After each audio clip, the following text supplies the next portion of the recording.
Hi everyone, well Star Wars Squadrons has been out for about a week and today I'm going to break down 5 top things for beginners to understand when getting into Star Wars Squadrons to help you be successful. If you find this video useful, I hope you'll consider supporting my channel by liking this video and subscribing. Number 1. Communication is key. In Star Wars Squadrons, while you can edit parts of your craft to suit your playstyle, this alone's not enough to make you miraculously win. Instead, the teams who really dominate on the battlefield win because of communication, being able to bring the power of multiple starfighters together on a common target. Star Wars Squadrons has inbuilt voice chat, but in many games I played, several members of my team didn't have mics, and as such our ability to strategize was greatly hampered.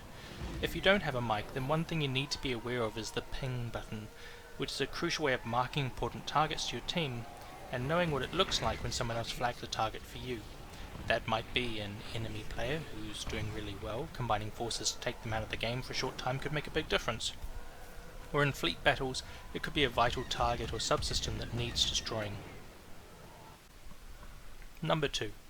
Choose your loadout carefully. Star Wars Squadrons has 2 game modes, dogfights and fleet battles, and also you have 2 loadout slots for each starfighter.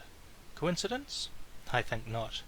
Each game mode has different mechanics to win, and as such your loadout should be chosen to reflect the game that you'll be playing, particularly as you cannot edit your loadout mid-battle.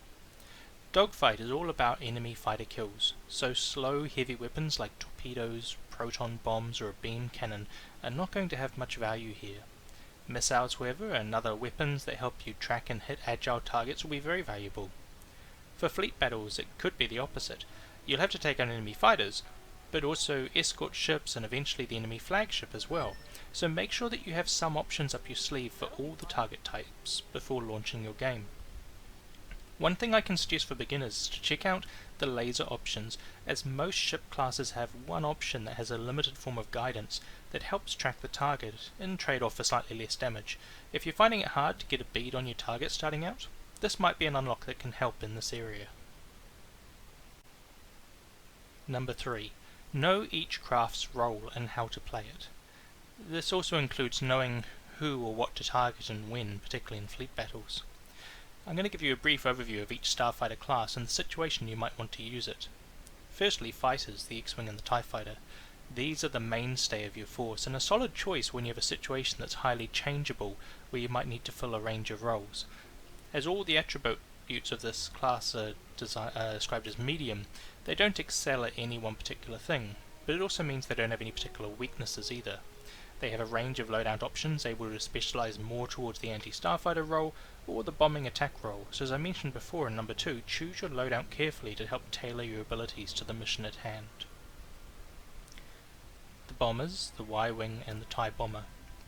Bombers have a high firepower and armor, but lower maneuverability than fighters. They can also equip some of the most devastating heavy weapons in the game as part of their loadout, which makes them ideal for taking down capital ships in fleet battles. The trade-off is being able to get those weapons to your target without being hunted down before you get there. Some item choices, such as emergency shields, can help survivability at the trade-off for one of your auxiliary item slots if you're finding yourself being picked off by the other side too quickly. Which brings us to the Interceptors, the A-Wing and the TIE Interceptor. With their extremely high speed, maneuverability, and a range of anti-starfighter weapons as options, Interceptors excel at hunting down bombers and sniping strategic targets.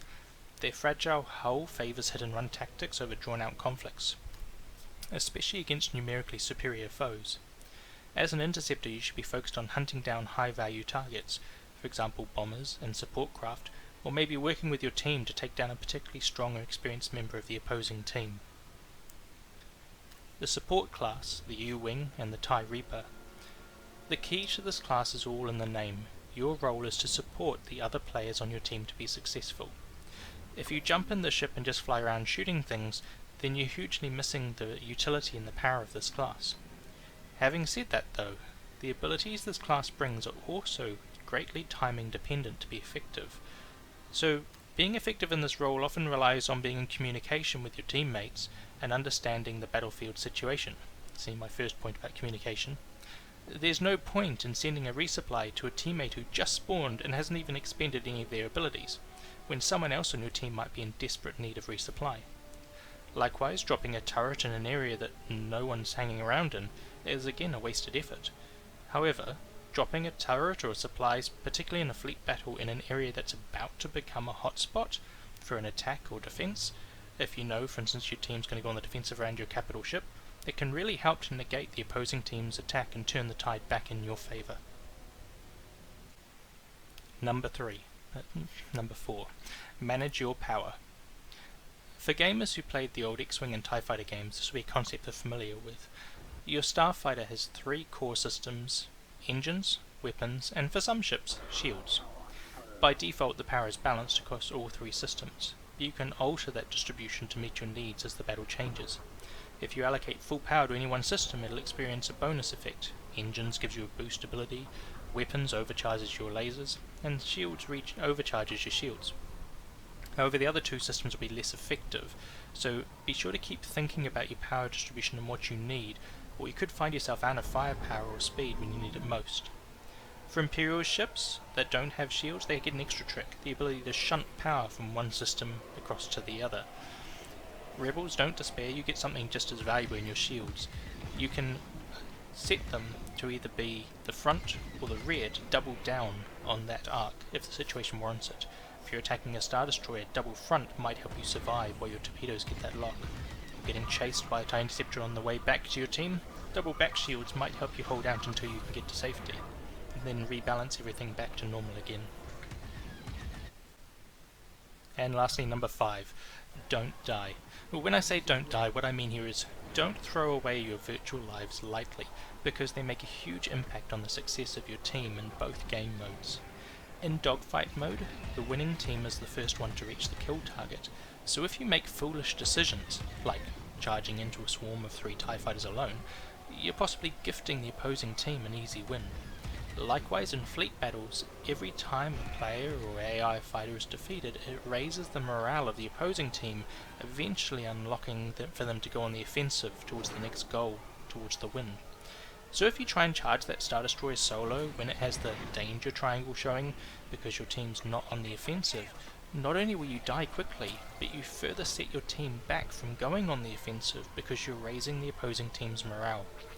A lot of this comes down to trying to make smart decisions, and if you follow the previous 4 tips in this video, communicate with your teammates, choose a good loadout for the mission and the right craft for the current steps of the battle, manage your starfighter well, you'll avoid a lot of unnecessary deaths that would hold your team back and thusly be a better asset to your team.